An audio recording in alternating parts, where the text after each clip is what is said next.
ABC Action News. Now, your table is ready. Join 13 ABC's Jeff Smith with the decision makers of Northwest Ohio and Southeast Michigan. This is the Roundtable. Coming up in our second segment this afternoon, we're going to introduce you to the new leadership of the Salvation Army here in Toledo. So glad to have them with us and give you an opportunity to hear from them and the mission that continues to be so important to Northwest Ohio. But right out of the gate, we want to talk politics, presidential politics. Over $7 million spent on ads, radio and TV in this presidential campaign just here in the Buckeye State. One of the biggest buys around the country. Is Ohio pivotal in this race, this 4-month out race? You betcha. We've got Fletcher Word from the Sojourner Truth here with us this afternoon. And Fletcher, good to see you again. Always a contributor here at 13 ABC, and glad to have you with us. You saw that staggering statistic, and just talking about the importance, we have talked about it for weeks, how pivotal the Ohio vote is. Do you see it playing out? The president has hit a number of areas around the state. He has been in Cincinnati, which tends to go Republican in a lot of those communities down there. He was in Maumee a couple of weeks ago, typically Democratic, Lucas County. But do you see this as a strategic thing? We see Mitt Romney this past week here as well. He's hit, the president, in fact, has hit that whole strip between here and Cleveland, correct, northern Ohio, which is his stronghold. Stopped in Sandusky as well. Yeah, it's his stronghold here in the Buckeye State. Everything is a matter of turnout, as you know, and he's trying to get out those independents who may be leaning his way, and also to make sure that his base turns out in great numbers as they did last time. The independents, that was a big factor in 08. Right. And obviously a lot of them went the way of the president. However, it's been talked about. That spirit, that verve, as far as this campaign is concerned, just is not there. No, it isn't. He's an incumbent, and he's hampered by this awful economy. So that's why turnout is important for him. Now, now, as we take a look at his attack ads here, one of the things that he's trying to do, I would think, to ensure that turnout is to make sure that Romney is perceived not just as someone who cannot do the job, but in a sense as evil. That's the line that they've taken with the attacks on his record at Bain Capital. To use that. The last time we saw evil come up, and it got a lot of heat, George Bush talking about the axis of evil in some of those countries that were not friends to the U.S., and it got, Democrats jumped on that, and now there just hasn't been that jumping on of this usage. We always attack negative ads. Yeah. But negative ads keep appearing, and the reason that negative ads keep appearing is that negative ads work. Yeah. It's that simple. And Romney used negative ads throughout his primary campaigns, effectively attacking his opponents, his Republican opponents, who scream bloody murder, but the attack ads work. Right. So I think if you look at now, national polling shows that the race is neck and neck. But Ohio polling shows that that Obama has a lead here, and I think it's largely due to that big buy that he's put forward attacking Romney. Let's go through some of these numbers that we see in the polling, and I just want to point out as well, you talk about attack ads, and we saw, as far as the Republican race was concerned, everybody from Santorum to Gingrich, everybody was jumping on and buying up ad time to put those attack ads out there. So it's not to say just one person is doing it so wholeheartedly. Absolutely. First and foremost, Rasmussen came out just this week. These are the latest numbers we got into our newsroom at 13 ABC Action News, and showing that Romney holding a slight lead, and the lesser talked about other and the undecided vote down there making up the rest of the 100% down there. But as you see, once again, it's been very tight. In fact, in the last 20 This is a weeks, national poll. This is a national poll we want to point out, and we're also going to talk about the Gallup poll, which is, these are two of the larger polls that are looked upon, and you see the numbers flip-flopping. So in seeing those numbers, I don't think that shows any clear front runner. It doesn't, at this point. and the national numbers really don't matter. But a lot of people say that's an issue for the president, because there shouldn't be flip-flopping. Listen, we need to find out what's happening in those states that Romney has to take away from Obama, that Obama won in 2008. And those states are Ohio, Florida, Virginia, North Carolina, Colorado, and Nevada. Romney has to win all of those states. Do you think the president has Michigan wrapped up just because of the automotive industry? Well, Michigan is traditionally Democratic, and I think that's one of the reasons he has it wrapped up. But the automotive thing is certainly the icing on the cake, absolutely. If, you know, back in 2008, McCain just said, hey, forget about Michigan. Right. Let's just drop out of it, much to Sarah Palin's chagrin. Yeah. I think much will, you know, that will happen again. Romney has to concentrate Yeah. on Florida, Ohio, Virginia, North Carolina, and the 2 states out west. He has to do that. He cannot win without Ohio. He simply cannot win without You Ohio. labeled the economy still horrible. And we look at job approval numbers and where those and Rasmussen and Gallup both coming up. The economy is horrible, but the key for Obama is going to be how's it trending in these last 3 or 4 months, obviously. Right. But what you've seen, so can be they all- keep yeah. looking for that silver lining. The Democratic Party keeps looking for that silver lining, and over the last couple of weeks, it's just not there. Over the last couple of months, it's not there. I think we're seeing indications that July may be slightly better. We see some weekly unemployment numbers ticking in the right direction. We see some housing numbers ticking in the right direction. So he may get a little lift from July. But what do you take from the argument saying that it's not people who are not applying for unemployment, it's people who have just dropped off the rolls entirely? Well, that's always been the case, though. Yeah. That's always been the case. What we're going to look at, the significant number that people keep turning towards, is that what is now 8.2%.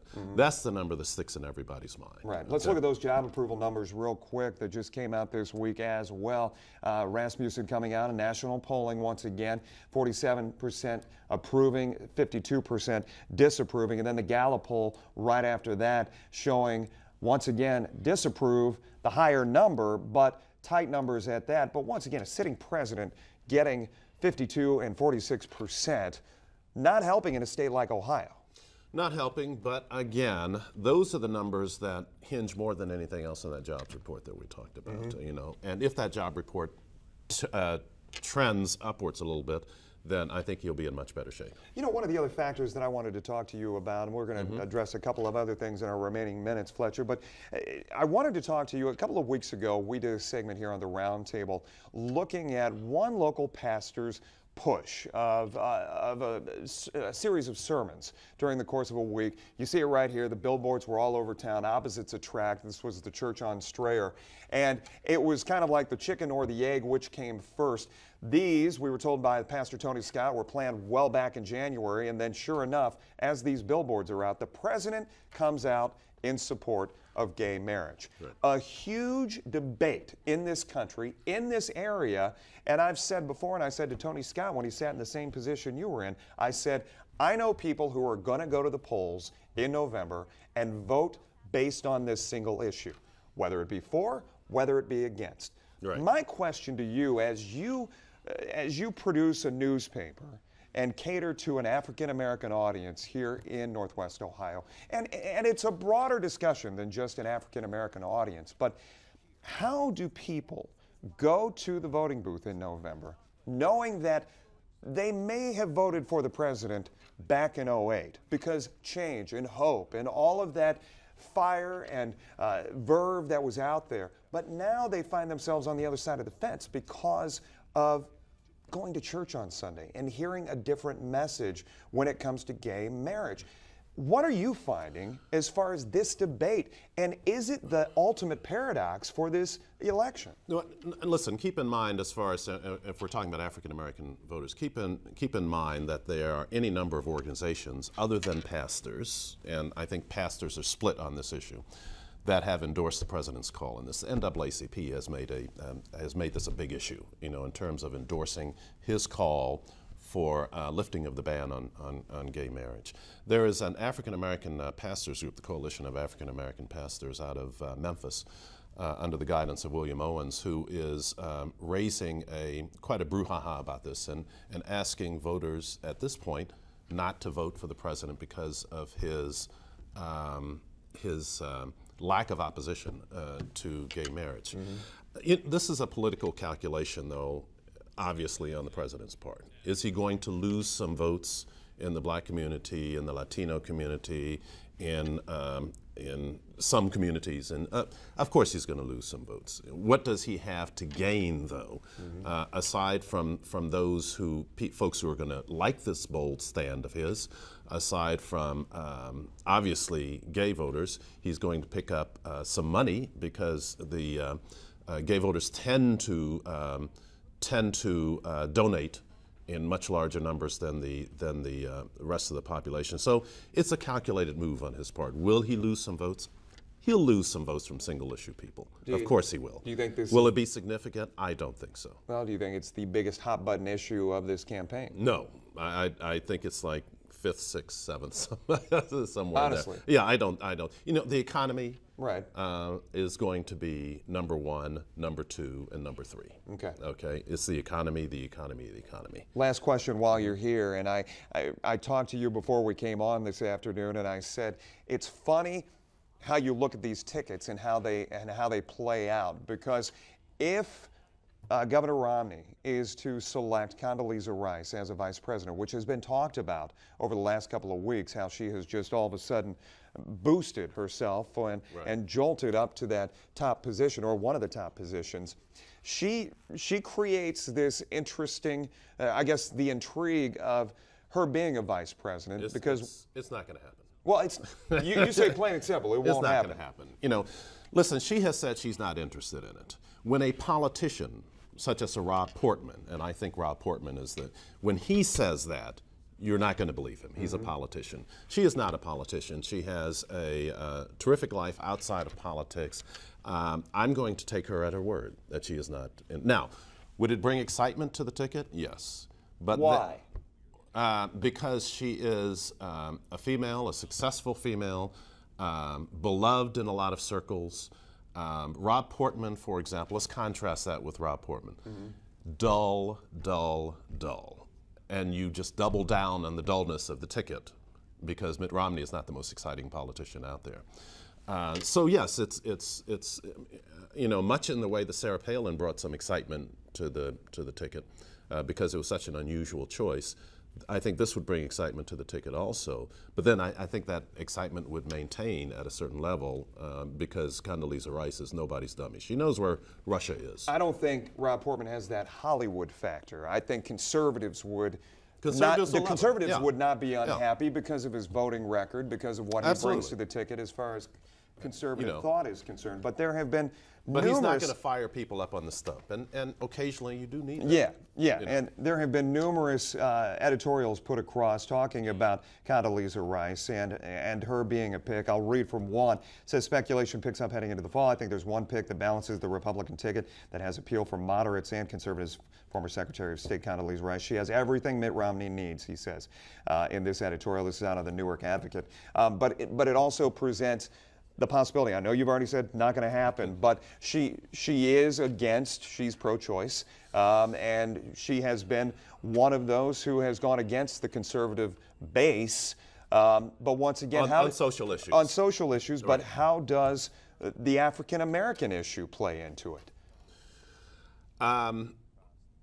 You know, we had here in Ohio a conservative Republican African-American candidate for governor 6 years ago, I want to say. Now, Kenneth Blackwell out of Cincinnati. He didn't do well in black voting wards. It is not enough to be black. It's simply not enough to be black. And I don't see Condoleezza Rice making any headway cutting into the president's substantial margin of victory in those black voting wards. Okay. Well, I appreciate you taking some time this afternoon, Fletcher, to My pleasure. talk things out. And we'll see you soon. Stay right there. When we come back, the leadership of the Salvation Army here in Northwest Ohio. We talk to them here on the Roundtable right after this.